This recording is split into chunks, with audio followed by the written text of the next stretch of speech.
What it do, everybody? What it do? Welcome to another episode of They Gonna Feel Me podcast, where you get authentic conversations from a bunch of authentic guys. It's your boy Al C. Thank you for rolling with us. This is episode 29. We really appreciate you been there since day one. But keep in mind, you gotta like. You got to subscribe, you got to share, you got to click that bell at the bottom, and I tell your mamas, your baby mamas, your side pieces, your entanglements, whoever you got out there, we need the support.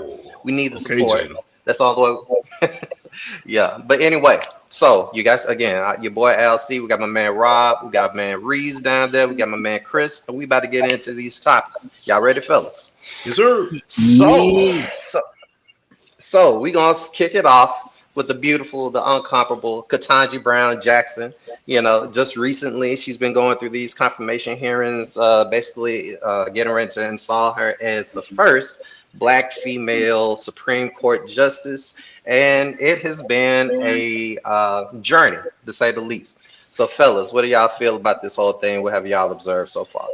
If by journey you mean clown show, you are 100% correct. Shit Man, show is what it is. Yeah. basically, I was trying to be PG, but appreciate you coming through. Stop being PG, cuz this is I'm shit show. Fuck them Hey, folks. that's y'all job. Hey.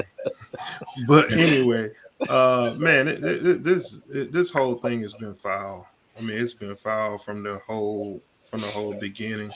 Um, Disrespectful. Um, any kind of negative adjective, adverb, whatever you want. I mean, dude, like it's been senator after Republican senator. If you look at going backwards though, if you just look at her qualifications, she is actually more qualified than all of the current justices. And we're not going to even talk about these past three that just got they got put on by 45: Gorsuch, Amy Coney Barrett, and Kavanaugh. I mean, it's ridiculous. But what she was subjected to was it was supremely disrespectful. But I'll let y'all go. I mean, I don't know much about it. I did read, and saw a little bit about it on social media. I think it's kind of a shame how women are treated. But then when you think about Black women, the things that they have to go through is just kind of sad to continue to prove themselves to people. Uh, Even though, like Rob said, she was more than qualified. She's more than qualified. I was reading about her history and her accolades and how bright she was, even as a in high. I mean, in grade school. So she's always been had a very bright mind. She's always been an overachiever. She's always strive to be excellent at everything at what she does. In the justice system. And I one thing that stuck out to me was one of the people asked her, what's your definition of a woman? It's like, what the hell does that have to do with the Supreme Court? Like, what does that have to do with this? Like, you know what I'm saying? It's almost like you just trying to poke her to see if you can get her riled up or throw her off her game, basically. And it's just sad that you know they're all professionals, but they want to try to get a rise out of somebody. So I don't know. Like I said, I'm not the biggest politics guy. So I'll let you guys speak on that. But to me, it's a shame, and I feel like going forward, like, man, we got to show respect, not only to Black women, but women in general, and just people in general. Like we gotta have some kind of respect for one another, especially if we're all professionals. So I'm gonna say I saw everything that happened. I'm happy that she got support, that she got promoted, appointed, however you want to word it. I do want to take the time to say a strong fuck you to the Coffee and Cream podcast or whatever the hell it is, because I saw where they were talking about how she has a white husband and her white husband will always be better than any black husband and no black man can ever compare to that, and how, a black man won't, oh yeah, it's on Facebook. Y'all go look it up. Coffee and Cream. Whoa, Man, whoa. Oh don't yeah. get them for no Whoa. free Whoa, plug, like, man. where did that come Screw from? them, It's not That they, folk, wow, man. that's a thing that happened. Wow. my boy shared it, and I feel like it's a big disrespect, because it's like we can't ever congratulate our race without downing someone from our race. So we either gonna congratulate a black man and down the black woman, or we're gonna congratulate a black woman and down the black man. And the shit, I ain't gonna even cap. Like reading the comment, not the comment, but reading the post that they put out, it hurt me as a black man, because it's like they were saying that, as a black man, we wouldn't be able to support her. We wouldn't be able to take a back seat. Black women have to What? take a back seat to black men, this, that, and the third. So I want to send a big fuck you to them, because I feel like that was extremely green. That was extremely wrong. Like, you don't build up a race by tearing down that exact same race. Give the congratulatory thanks to that person that is necessary for them to have. She did what she was supposed to do. She was appointed to the position that she was supposed to be appointed to. It don't matter if her husband was black, white, a fucking female, a male. It does not matter what it is. He supported her. Any male, female, whatever, will support their significant other going through what she had to go through. So shout out to her. F you to all of the people who put her through what she had to go through, because we've never seen anyone else had to go through that. She had to wait, wasn't it like 3 days or something like that before she was officially appointed to her position? So it's like it's ridiculous that she had to go through that. It's ridiculous that we still, in 2022 are still subject to systematic racism and all this type of racism that we have. But hopefully we see a change coming soon, and Joe Biden stop sending all that money overseas and free these student fucking loans. Whole ass nigga. Keep going. I mean, I just want to like say something about that because that's the first time I heard about that. But it's like, man, we gotta build our black families back up, man. This whole division amongst black men, And that's one thing. I'm gonna be honest with you, bro. That's one thing that made me kind of like bro. that's one Like, thing that made me kind of like, do I really want to congratulate her because she got a white husband? Like, you know what I'm saying? I mean, Like, we talk about that all the time. yeah. You know what I mean? So it's like I'm still gonna give her congrats. I'm still gonna give her congrats and give her flowers, because that's what she deserves. But when you look at that and you dive deeper into it, it's like, I just it feel like makes I you just want to feel make like this, mistakes. especially in this social media era, it's like this propaganda or this, they're trying to tear black families apart, or the construction of black families. They're trying to basically put an end to it. You know what I'm saying? And it's kind of sad, the agenda that people have, and it shouldn't be a thing. I'm Yeah. not saying that black families aren't stronger than ever, but I'm just saying, like, it seems like they're trying their hardest to tear black men and black women apart from one another. So, let's come together and do better, man. I think, I mean, there's definitely an agenda doing it, but I think both sides help each other, or both sides do help the agenda, Yeah, because you have toxic black men and you have toxic toxic black women. Yeah, black females, that continue to perpetuate, this stupidity. And, because to me, the only thing that matters is your partner. Worry about your partner. And we have too many people that are always worried about what's going on behind other people's closed doors.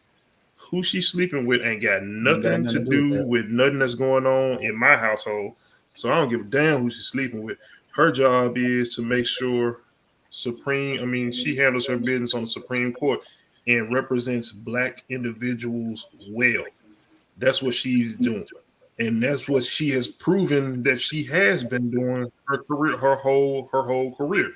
And that's be a strong black woman. I don't care who she married to. If she married to Mr. Magoo. I could care less. The problem I have is when we put people in position and they forget that they're black, and they don't make decisions, and they don't look back and, hey, remember from whence they came. those people that look down their noses at other people. Now that's when I have an issue. I don't care. I don't care about who your mate is, because many times you used to hear all the time about male athletes. He get rich, he gonna leave you for a white girl. Why does that bother you? You like who you like. If he didn't like you, he just don't like you. Okay, go find you somebody that's gonna like you. You want to try to make somebody like you? That's neither here nor there. But getting back to the topic though. I mean, you had your usual clowns. Your Ted Cruz's, your Senator Cottons, and the whole. I mean, the whole lot of them. But the prevailing thing that kept kind of bothering me though, was at one point they continued to badger her. They continued to badger her about child pornography, and her rulings for child pornography and child pornography. And it got to the point where I even asked some people I know, I'm like, can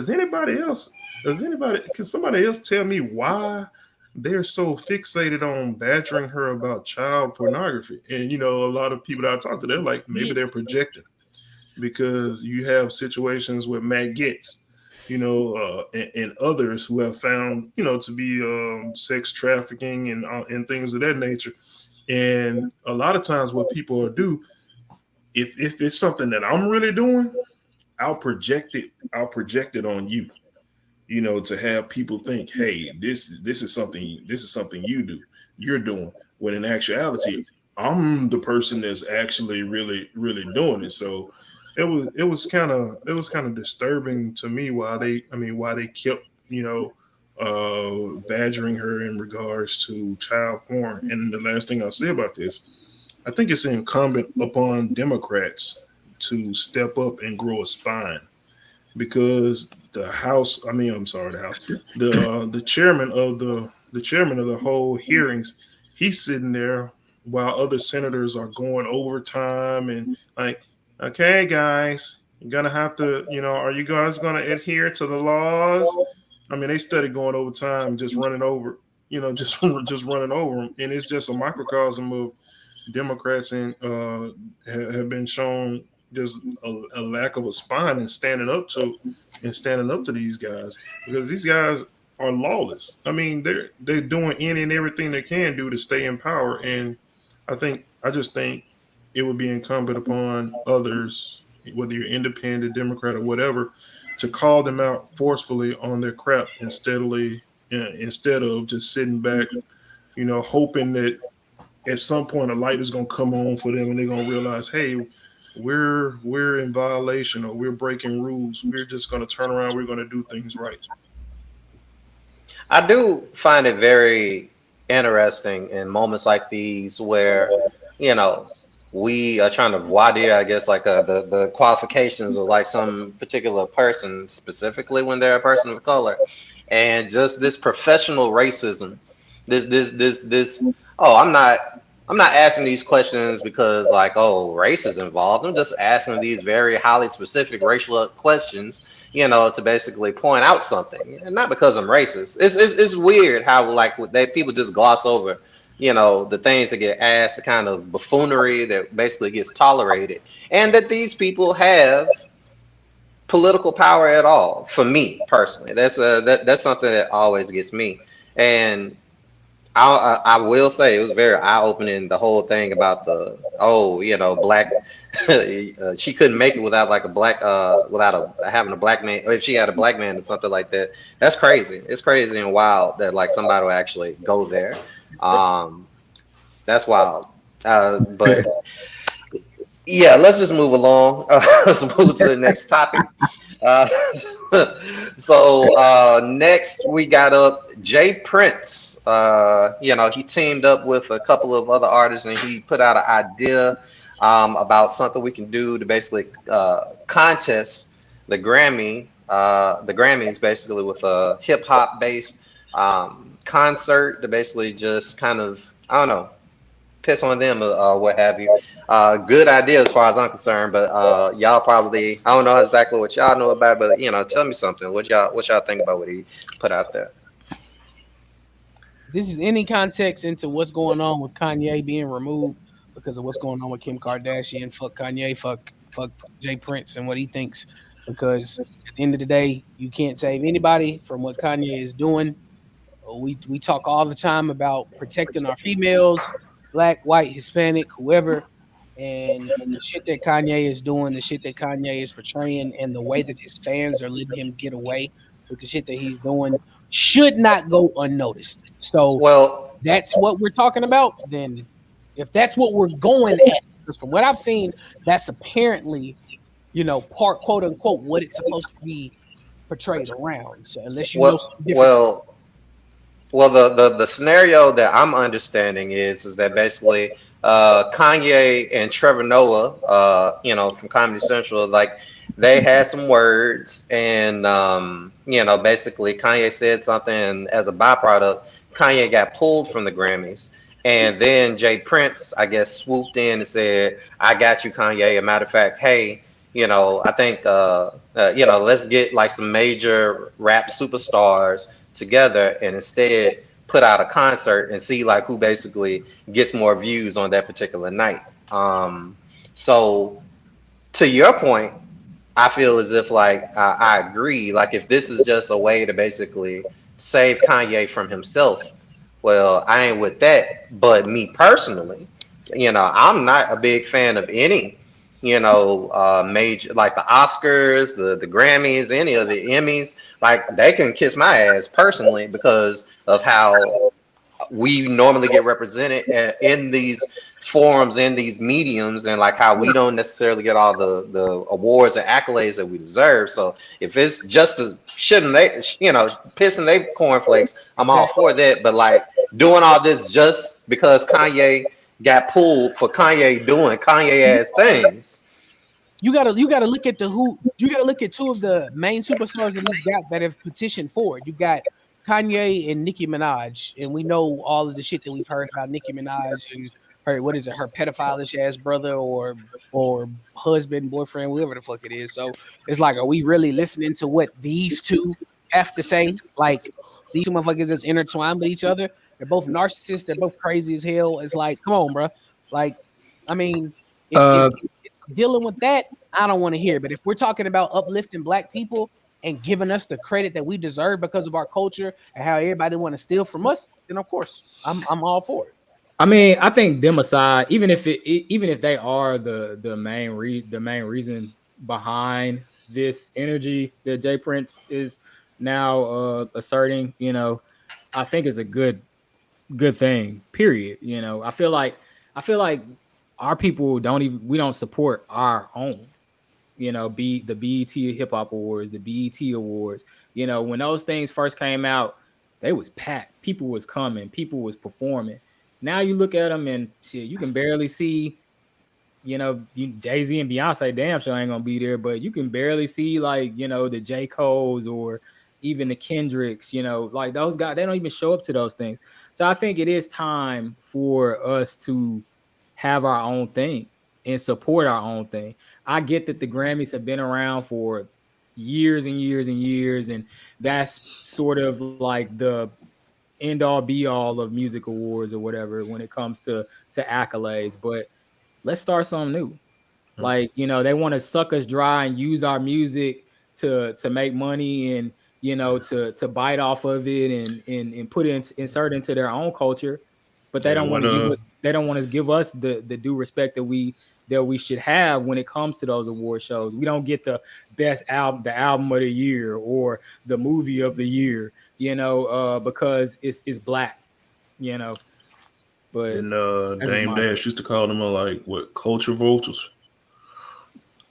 Like definitely culture vultures, and like I said, I agree with if it's uplifting us and putting us first and making sure it's 100% authentically black, not what we have to have this fake black motherfucker in the forefront of it. I'm all for it. But like I said, if it's all to get because of what happened and how all of a sudden now we're trying to do it, we didn't push this shit forward, but as soon as Kanye gets banned and disbarred from the Grammys, now all of a sudden we're trying to push it forward. It just seems like it's a way of trying to save him from the bullshit that he's been doing lately.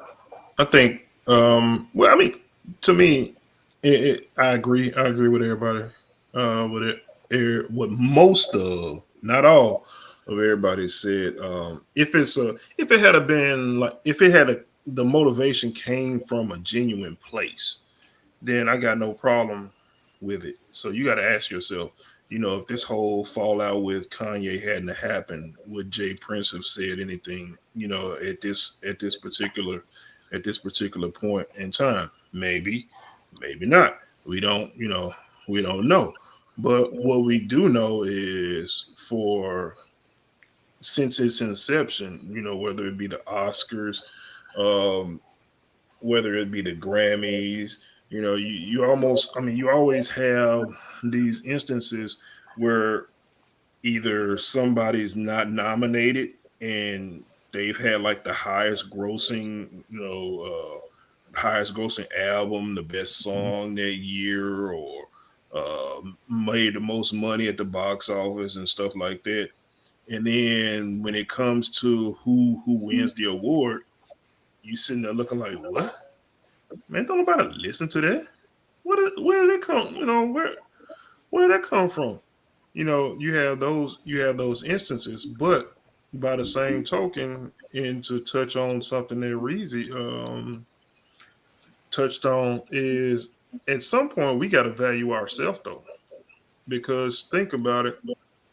Robert Johnson owned BET for umpteen years, and until he sold it, and you know, Robert Johnson is neither here nor there because I have other feelings about him.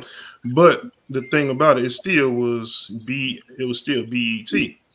But it almost seemed like when you were first breaking into music, okay, we're gonna use that as like a stepping stone, because you used to see the Ashantis on there. You used to see Beyonce on there. She performed a couple times. But once you get to a certain level, it's almost like you looked at that as like the JV. Almost you looked at that as like, that's beneath me. And you look more toward the Grammys as like a validation, almost like, their grass is greener, or their ice is a little bit colder. I get this Grammy award. It's more than all these little cheap, these little cheap ass BET awards. You know what I'm saying? It almost felt like that. And in that way, that's a microcosm of us in general. And I just say us as black people in general. A lot of times we look for the validation of others instead of realizing, hey, what I do is quality work. I don't need other people, other people to tell me, hey boy, you did a good job, or pat you on the head, like, hey, that's nice. Yeah, here go this little token. Going on now, you know, to validate the point that I am talented, that hey, I'm a great musician, hey, I make great music, or hey, I'm a great producer. I can make, I make quality pieces of art. So I think we need to start valuing ourselves and stop all the time waiting for the validation of others outside that don't look like us. Yeah, I mean, I agree. I mean, I get where Alcy and Chris are coming from. If it's because of Kanye, then I can see y'all that point of view. But I think still the overarching thing for me is just it's time for us to value us and stop even worrying about the Grammys, period. You know what I'm saying, or the Oscars or whatever it is, because it's been too long, and we're still hoping and praying that we're gonna get that nomination or receive that award, and it never happens, and we always feel like we get snubbed, and so my thing is, even if it is the wrong intentions, maybe it will spark the right change. You know what I'm saying? Like maybe it will, maybe it won't. but I feel like it's time for us to move forward and start awarding ourselves. And also, I feel as if it's time for us to stop enabling Kanye West. So like if this circles around back to that, it always manages to do that. I hate to make this my thing. This isn't my thing, but like I mean, why are we like basically trying to come It's to your the thing. rescue of Kanye? It's your Why? thing. Why? Like like we like his shoes aren't that dope. His shoes aren't that dope to save this. I will disagree vehemently with Chris.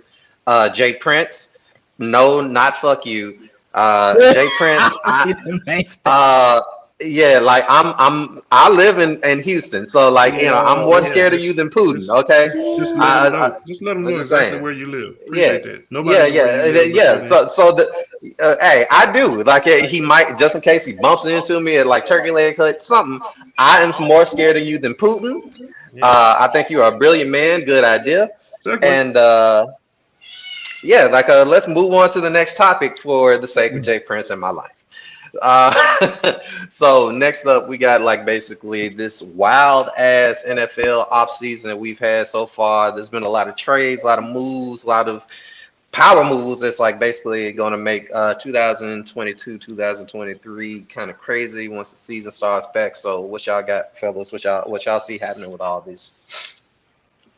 I mean, it feel like the NBA all season almost. Yeah. Looking at the NFL, like you see Tyreek Hill, you see Deshaun Watson, you see Mari Cooper. It's a lot more. Russell Wilson. Russell Wilson, yeah, that was one of the first ones. So you see all these Yeah. pieces moving, and it kind of creates. It's crazy because the NFL never moves like this, but it's It, almost creating this excitement though because now I never ever dream of watching the Broncos ever since like maybe John Elway and them, that's or Peyton Manning was probably the last time I really watched the Broncos. But now I'm like, damn, I'm gonna be watching some Broncos games this year. So uh, it's definitely creating some excitement. this is real life Madden. This is basically real. This Yeah, is pretty basically much. real life Madden, where like people put trades in and like, oh, word, accepted, approved. Okay, let's go. Now we got Tyreek Hill on one side and Jalen Waddle on the other side. The battle of the dudes that run sub 4.33s. Now you just send both of them on go routes and see if Tua can get the ball out there. He probably can't, but that's another story. But you know what I'm saying? It's like Get off my man too, cuz. I'm just, bro. That boy short meat. Shout it!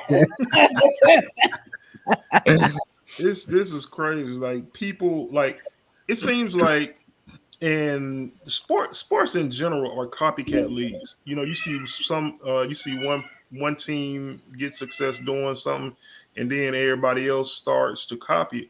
You see what happened with the Los Angeles Rams. They said, forget them picks, man. You know what I'm saying? We don't care. Hey, we finna go get Von Miller. We finna go get Odell Beckham Jr. We finna go get Matt Stafford. And look what happened.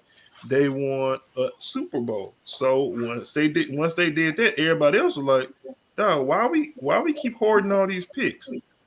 I mean, these picks ain't nothing but potential. And potential don't do nothing but get a lot of folks fired. Let Right. us, you know what I'm saying, let us go on and go for the win right now because hey, if I'm a GM, you see right now, they find the hell up out these GMs maybe about 2 or 3 years. You ain't getting that long. You ain't getting that long, you know what I'm saying, to be on the job. So, hey, if I'm going down swinging. I'm finna trade everything. If you ain't a franchise quarterback, bro, you got to get on. You got to get on down. You got to get on down. So it's definitely gonna be interesting. And that AFC West, ridiculous. Oh yeah, the AFC West gonna be ridiculous. But first off, give a shout out to Al C. Cat because that motherfucker definitely said he wants something to do with this. Clearly, Yeah, really. Apparently, he got a lot to say about this offseason. Like, that nigga, motherfucker said, shut "Y'all up." get my topic, motherfucker." But first and foremost, shout out to the players in the NFL because I don't see nothing wrong with it. If we look back, I vividly remember hearing a couple years ago oh, it's like the inmates are running the asylum when NFL players first started kind of wiggling their way. Houston, Exactly. Texas. Exactly. They trash now. They when they started wiggling their way, figured out, hey, we can actually be like the NBA and request trades and get out of situations that we don't want to be in. So I applaud them. You know what I mean? Shout out to Tyreek Hill. You know, I'm not going to take a back seat completely to Patrick Mahomes because you can say, yeah, Patrick Mahomes made me, but at the same time, you can say I made Patrick Mahomes because without me, he wouldn't be where he's at. Without Travis Kelce, he wouldn't be where he's at. So now we're about to see exactly what he can do, you know, and you know, through it all, I really feel like Patrick Mahomes is going to be great, but we're about to see exactly what he can do with these deep passes and stuff like that and how he can bring his team back. You know, we're about to see what Russell Wilson can do being away from Seattle. We heard about Russell Wilson wanting to leave Seattle roughly about 2 years ago, and it's finally come to fruition. You know, so I mean, just looking at the overall landscape, I feel like as we keep progressing, we're going to see more and more NFL players like, nope, I don't like being in this situation. I don't like being with this franchise. I'm a star player. I want to be on a team where I can showcase my talents and win a championship. And I feel like that's how it should be. I don't feel like a player. You get paid off of what you can do. And these players clearly are the best athletes that the world has ever seen. You know what I'm saying? When it comes to playing on the football field, why not put them in a position where they can win championships? I don't see absolutely nothing wrong with it at all. So I'm all for it. I am all for it. I love seeing all of these different players on different teams. It just makes you, as a football fan, as a former player of football and as a football fan, it just kind of gets you excited more and more for the season. The same thing with NBA. You know, during the NBA offseason, you're going to see fucking half of the teams are going every team, I say half, damn near every team is going to look different than they looked the year before. And now we're starting to see that in the NFL, which is going to be more intriguing and make you say, hey, I want to watch these people play on Thursday night, on Sunday night, or on Monday night. You know what I mean? So I'm all for it. I'm for it. All I'm going to say is, Tannehill, I would love if you wanted to take your talent somewhere else. Y'all got 10. Go ahead and request that trade, cuz we ain't treating you right. You better watch out. Your ass might end up with Baker Mayfield, cuz you better be quiet. At this point, I might take him over damn Tannehill. Oh no, cuz. Hey, the cat say you're here. Yeah, the cat there. The cat. The cat. Spit your shit, nigga. Spit your shit. Don't want Baker Mayfield. They tell you how trash he is. Get out of here, boy. Well, thank you, church. Moving right along. Oh my God. But yeah, like good talk, fellas. So thank y'all for being with us for yet another episode. Y'all made it to the end, episode 29. Once again, we appreciate y'all for like rolling with us all this time. But again, be sure to like, subscribe, click that bell for more notifications, and share. And as my boy my boy Chris, my bad. Like as he always says, if you didn't feel us this time, I'm sure you're gonna feel us next time. You sure you don't want to sign off this time, Chris? I know you're ready to say. He didn't say it right. He didn't say it right. I didn't. Like falling back. You say what you got to say. Say your shit. Y'all didn't feel us this time. I guarantee you gonna feel us next. Now get your dusty ass off my screen, nigga. Hey, it's your boy Rob from the They Gon' Feel Me podcast. And if you want more authentic conversation from authentic men, check out this video.